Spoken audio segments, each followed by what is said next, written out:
আলাইকুম রহমতুল্লাহ বারকাতুহু।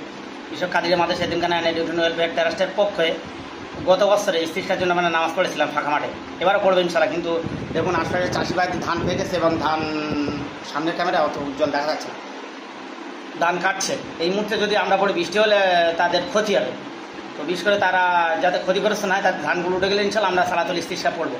আর অবশ্যই প্রকাশ থাকে যে বাংলাদেশে আমি দেখছিলাম দুটো ব্যাঙের বিয়ে দিয়ে ইস্তিসকার নামাজ না পড়ে ব্যাঙের বিয়ে দিয়ে তারা নামাজ প্রার্থনা না করে ওই ব্যাঙের বিয়ে দিয়ে আল্লাহর কাছে না আছে ওই শিরিক কুফার এক বেদাতকে তারা পুঁজি করে বৃষ্টি চাইছে।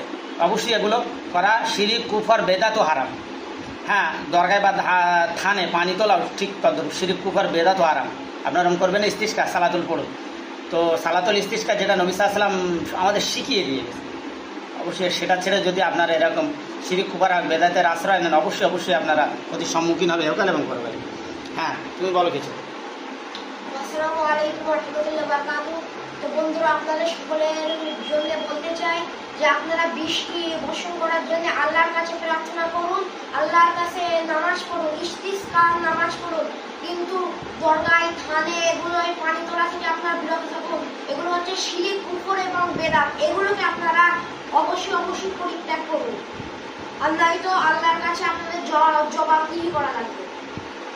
হ্যাঁ, অবশ্যই বন্ধুরা, আপনারা দেখেছেন সালাতুল ইস্তিসকা পড়ুন, করে আল্লাহর কাছে প্রার্থনা করুন। আপনারা শিরিক কুফর এবং বেদাতকে পরিত্যাগ করার চেষ্টা করুন। আর অবশ্যই যেগুলো মুসলিমরা করে সেগুলো তাদের বিরত হন, কিন্তু তাদের সঙ্গে গণ্য হয়ে যাবেন। অবশ্যই যিনি শিরিক করলো অবশ্যই তিনি মহাক্ষতির সম্মুখীন হবে ইহকাল এবং পরকালে।